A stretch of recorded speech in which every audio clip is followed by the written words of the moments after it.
Okay, welcome everybody back to the playing field for another exciting episode with our Coach in Focus series. Delighted to welcome today Mr. Lee Padmore, who I'm sure many of you will be familiar with. The whole idea of the playing field is to shine a light and a spotlight on some of the really good technicians and operators that are in New Zealand at the moment, and certainly through my time and exposure in NZ, Lee was always somebody that struck me as being deeply committed to his craft, and I'm certainly excited to have him on today to talk about a few things that are relevant to his coaching journey and also his current circumstances. I'm not sure if you remember, Lee. I think we first met, would have been back in 2014, 2015. On a coaching course at North Harbour Stadium. Can you recall that? And what were you doing at the time in terms of your role? Yes, I can remember that. It was Rob Sherman had just come in as the technical director, I believe, and I'd decided, being in New Zealand for just over a year, to sit on what was then the C licence. I was a UEFA B licensed coach and decided I'd commit to doing that, and I actually couldn't do a weekend in Christchurch, so I decided to go to Auckland to do the second part of the C licence, and that's when I met you and Martin Bullock and a couple of others who were on that course. At the time, I was just coaching really at a club called Shelburne United. I was sort of the head coach and led in sort of the talent programme space, and was coaching a little bit in there, and was sort of, I suppose, doing a little bit of everything down here in the South Island. Nice, and I know I do remember it really well, and obviously made some significant progress and strides since then. I'm really interested in certainly your role around Selwyn, and those few years where you were progressing through. What were some of the highlights from your time at Selwyn? Yeah, the beauty of Selwyn was that I actually got a really blank canvas from the start. The club had just merged. It was a merger of three clubs, country clubs, and they essentially gave me full rite of passage to do whatever it was I wanted to do with it. And over 5 years in total involved with the club, I was able to help the club get to a position where they were probably one of the most forward thinking in the country in regards to coach development, player development, club development, and engaging with everything that we possibly could. And in that last year at Selwyn, we were in the Mainland Premier League, and the conversations I'd been having with Selwyn were that this would probably be my last year, because they have a very clear focus on the fact that they're quite happy well, they're not just, but they're quite happy maintaining a spot in the Mainland Premier League as long as Selwyn United youngsters are playing, and that's their key really. And it needed somebody that was going to commit to another 5 years of it, and I just from an aspirational point of view couldn't do that. So in that last year at Selwyn, we'd been pretty open and honest about the fact that I was probably going to move on at the end of the year, which then led to my next step, which was nice. Nice. So tell us a little bit about the next step. Kind of how did that come about? Where was the destination, and what were you doing? Yeah, so the next step was interesting. I'd applied for a few roles, and was working towards getting somewhere, and it took me back to a conversation I had with you actually during the A licence about the fact that I felt I was being overlooked. I felt I had a lot to offer, and I was being overlooked, and that was the case with the roles that I was applying for, I felt. And then I got a random phone call from Paul Temple at the Wellington Phoenix, which I believe you had a little bit to do with, and he asked me if I was interested in going up and having a look at what they do, and potentially having a look at becoming an age group head coach. It wasn't actually something I'd thought about, as I'd done it a little bit in the UK with Leeds and Bradford, but I went up, and to be honest, I was completely sold by Paul and a good friend of mine, Steve Coleman, who is also there, and the conversations I'd had with a few people about Wellington itself, but also where the Phoenix were going and what they were trying to do. So I went up to the Wellington Phoenix in September 2018 now. Sorry, trying to get my years right. And spent a year as the 2003's head coach, and assistant in the National Youth League and National League, which was really, really good. So there's clearly a point there for a lot of other coaches that are considering moving moving cities and moving their lives.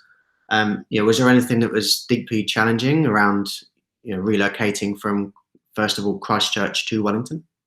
Yeah, so my partner's from Christchurch. She'd never lived anywhere else but Christchurch, but she's always been very supportive of the fact that I want to push on in the game, and understands that Christchurch isn't necessarily the epicenter of football in the world scheme, but Wellington was a good stepping stone for us, and we felt that Nicole's a teacher, so she was able to go and teach at a great school, and we felt it was a good stepping stone, not too far away.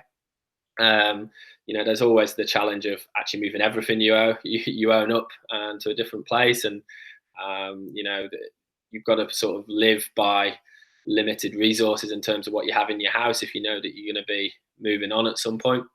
And then there's always the unknown. So people can, show something in an interview or show something in a visit that might not actually be real. I was lucky with the Phoenix that wasn't the case, but going up there and hearing what it was they wanted to do and what it was they did do, and trying to get up there and see as much of what they do before being involved with it. It was good to get up there. It allowed me a real time to focus on my coaching. You talked about the craft. Yeah. So it was a little bit, it was more everything. As a director of football, you were coach development, you were player development, you were program development. At the Phoenix, it was just coaching, which was something I was looking to do to really push that side of what I do on. So you mentioned there's challenges around obviously moving once. You decided to do that twice in just over a year. What led you to the point of then obviously wanting to return to Christchurch? Did you feel that having worked in Christchurch for so long, there was a responsibility to go back, or can you describe some of the the feeling and sentiment around returning from New Zealand's only professional club back to Christchurch? Yeah, it's I've been asked that question quite a lot. When the role came up, I think it was sort of July time last year, and I'd been quite vocal in my time in Christchurch about potentially the needs of the more talent performer area of the game. I'm not going to call it high performance, but what needed to happen in that space, and the amalgamation of the two roles of head coach of Canterbury United and director of football was something I was definitely interested in, because with my time at the Phoenix, I'd realised that potentially I'm still interested in the director of football or technical director side of the game. I knew Christchurch, and from a personal point of view, there was a little bit of I could potentially gain some momentum because I had a little bit of sway with the stuff I'd done at Selwyn. And then finally, I love the region, and I felt that there's something that can be done in Canterbury that's pretty special. I still do. I feel that I was the person that could guide that, and that having the conversation with Paul before applying, Paul Temple, it was interesting because I wasn't particularly sure I was going to be the selected person. I'm still very aware of still being quite young at 30, and I hadn't long been away, and there was some really big there would have been some big names that applied for the role. So when I did get through the first interview stage, I sat down with Paul again, and I still wasn't sure I was going to get it. And Paul was saying, "No, Lee, you're going to get this. I'm going to have to plan without you." And I was like, I'm really not sure. Don't plan without me. And then I got down to the last two, and again, still I was going, I'm not sure I'm going to get this, Paul. And he was, probably really supportive of the fact that I was able to do the job, which was nice. And when I finally got the job, it was a no-brainer because, like I said, I think there's a real opportunity to do something pretty special down here. And we had Jess Ibrom on with us last week, who had similar challenges in terms of having a director of football role and a head coach role in the ISPS and the Premiership. And certainly for the purposes of the conversation, I'd be keen just to separate the two. I know it's probably hard to do in reality. But just in terms of the director of football role, so that had changed slightly by name from Federation Development Manager, obviously, to the director of football. What were, I guess, your the things that you're anticipating having to deal with, first of all? What were some of the main things that, as a new director of football into the region, that you had to establish these things initially? I mean, the first thing really was that in both roles there wasn't really a lot wrong, for want of a better phrase. Both people had done really good jobs in those spaces. It was just a case of a sustainability piece that they decided to amalgamate and look for somebody in that position. The one thing that potentially I had noticed coming into the office was that due to the process, it was quite a long process of the two leaving and then me coming in, is some of the energy had been sucked out of the whole office, and that was my main focus to begin with, was to get some energy and some excitement back into the staff about working in football, because we should be loving every day. And luckily now, I'd go as far as saying the staff are incredible. In terms of everything else, I had to, in terms of development. So you mentioned the fact that it had gone from a football development manager to a director of football. So the development is very much done by the clubs in the Canterbury region. And we've got 7, 8, 9, 10 really strong clubs who have development programs right from community to sort of talent programs within their clubs. They run the football in schools, skill centres, talent development programs. So the director of football really was more of a role to get them on side and let them steer the ship, with hopefully having a captain or a director who sort of knew what he was trying to do, and directing it to keeping it true north in terms of the moral base and working together to one goal, which is to produce players for Canterbury United and then hopefully New Zealand. Going back to the staff, we've got to a point where the staff are really engrossed in what we're trying to do, and the COVID-19 thing's probably come at a little bit at the wrong time, because we're gaining some real momentum in that space. But even with this, we've been able to carry that on. Little things like we have a growth mindset challenge, which I know I mentioned to you, which the first one was to be able to make a paper crane without any instructions or videos in front of you. The new one is to be able to present a mihi, which is a Māori introduction, and the buy-in has been unbelievable. Everyone from the groundsman to the futsal development officer to the CEO is presenting on these because they want to be a part of it, which shows you've got a staff that really want to drive the game forward. Nice. And you mentioned just in the intro to that section, obviously there's a lot of respect for those that have been in the role previously and had got to the federation to that point. With that in mind, was there anything that beyond the energy, if you like, that you felt that you could have the biggest impact in, or was that the one that you felt was one that was needed the most? Maybe more, I guess, strategically or operationally. What was going to be the biggest area for you and your clubs that you were going to try and make a difference in? Yeah, I think strategically is probably the main word. Like you say, I had huge respect for what the two before me had done, and they'd got the game to a really good spot, a really strong spot, and now we're in a position where we're able to sail the boat to a position where we're producing players consistently. And strategically, we've got to get to a point where we're aligned with New Zealand football, but also Canterbury United is a consistent production line, and that's where I think I can have the biggest influence. Developing programs that can go from Canterbury United down to the clubs in the strength and conditioning space, the football development space, obviously the mental skills space, the performance analysis space, the sports science space, and we can do that and drive that down to lift the level of what the programs are in the clubs, and hopefully get to a point where we have a tiered approach within the clubs, where we have some clubs that are really striving forward and wanting to be, for want of a better word, a tier 1 club and have all this around their player development programs, and some that are still doing a really good job in the player development space, but they're not necessarily into the strength and conditioning and the performance analysis. That's sort of where I see my role and where I can take the game here from a director of football. And just to finish off the director of football section, what do you need, or what do you look for in the clubs that you have across the region? What can be some of the ways in which they can support the mission, if you like, of the federation?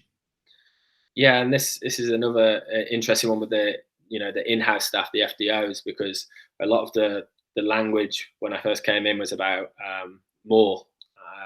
And this is an interesting conversation because we've now changed it to better, because I believe that if we're delivering better products, coach development, player development, player programs, then I think the game will grow naturally and organically. The game's very big in New Zealand. So grow and better are the two things that we talk about a lot in-house, and that's sort of the message we want to get out to the club. So they, rather than doing more, doing things better so that they can grow the quality of their programs. Nice. And there is a point where the true roles that you do have intersect, if you like. How are you finding the balance between the responsibility of the director of football and the ISPS Hunter Premiership head coach? Yeah, the first 6 months were tough. There was a lot of new coaches in the competition, and I think every one of them had their own unique challenges. I would probably suggest that mine were in terms of load, was probably the biggest. Because we still had to drive the game forward and create plans for a whole federation. Because we thought the game would be going now, but at the same time, we had to try and develop a squad and work and recruit a squad, because there was a lot of players that had left from previous seasons to be competitive in the competition. I know everybody who you've spoken to talked about how competitive the competition is, and it really is every week. So yeah, it was tough. But I think the thing I'll stand by is the fact that even as a young coach, I came in and was quite keen to put my own stamp on things in regards to where I wanted the region to go and where I wanted the franchise to go. And I think that was a challenge in regards to I believe in Cantabrians, I believe in Canterbury football players, and it's just going to take some time to give them enough experience, enough time in the competition to be competitive at the right end of the table. Nice.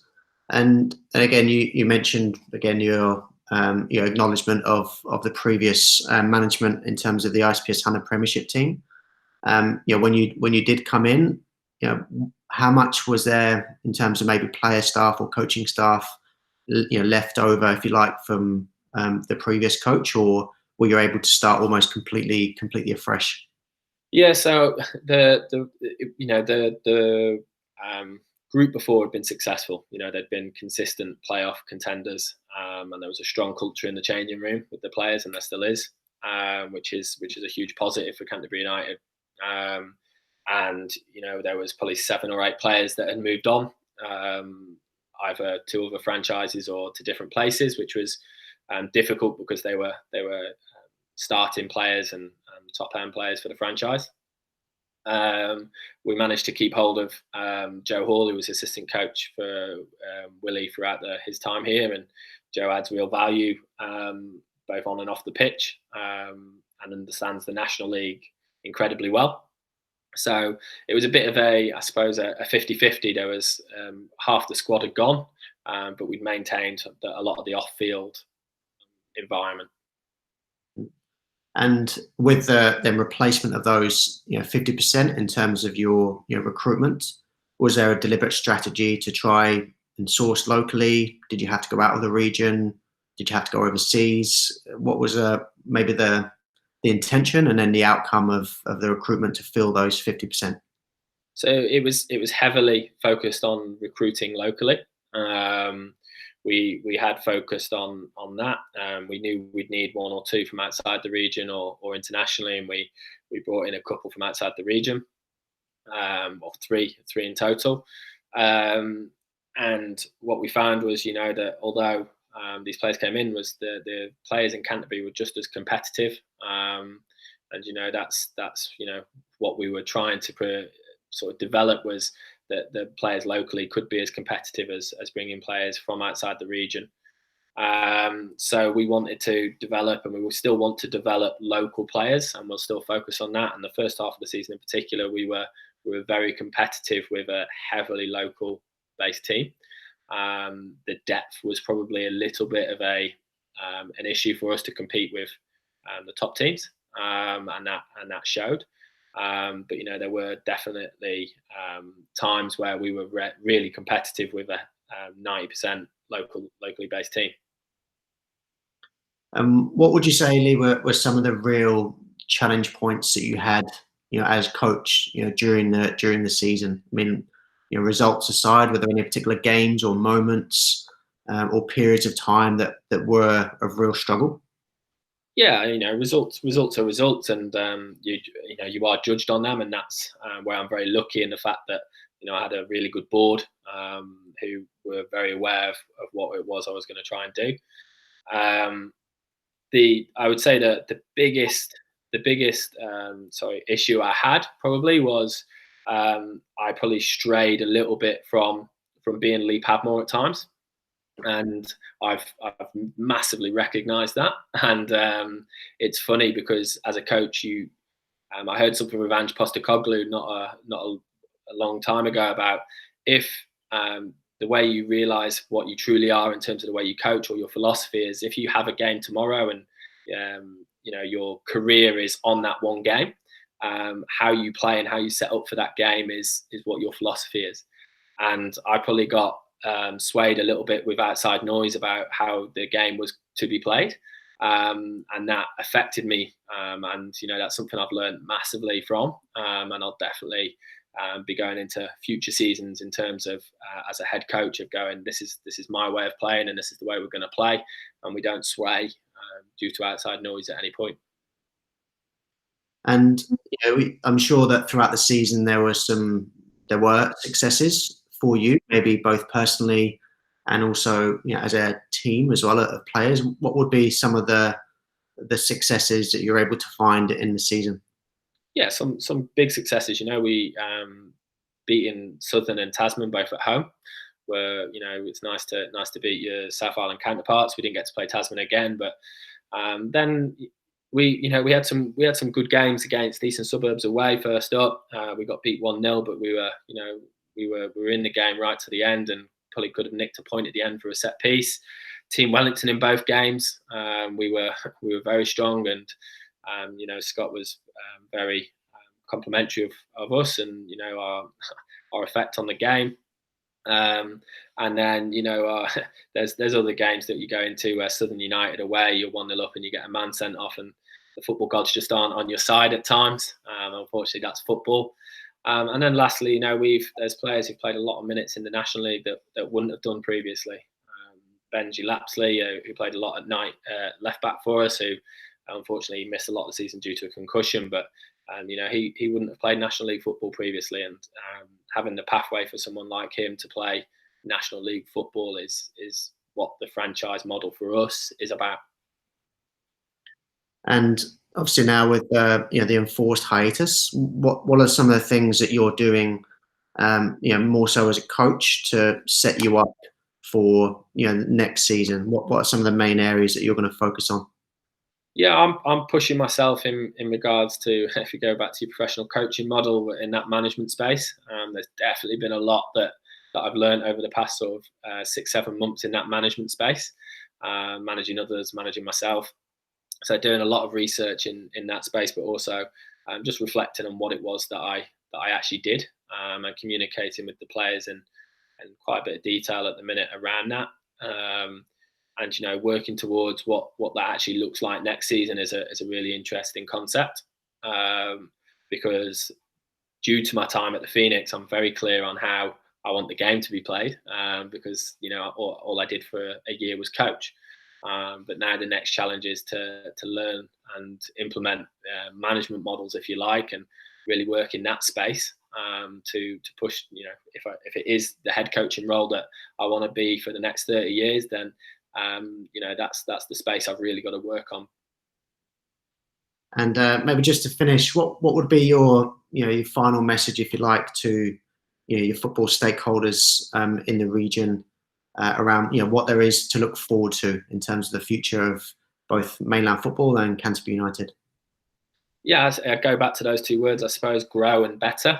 We want to grow the game, and we want to make better experiences for everybody, whether you're a Canterbury and a Dragon. whether you're a Canterbury United Pride player, whether you're a futsal Dragon or a futsal Pride player, or whether you're a community player who's playing in the 13Cs at Coastal Spirit, or we want to make sure there's a better experience for all players in the region, so we can grow the game. Nice. Well, I just want to reiterate my thanks to you, Lee, for joining us on the playing field and talking through some of both the challenges and the successes as a director of football and also as a coach. And again, for those that are listening, there's a lot of parallels between a lot of other coaches' journeys and what Lee's been on. And I think that no doubt, what Lee's been able to give to you all today will stand you in all good stead. So again, just want to thank you, Lee, on behalf of the playing field, and we look forward to having you back on a future episode soon. Awesome. Thank you very much, Stephen. Appreciate it.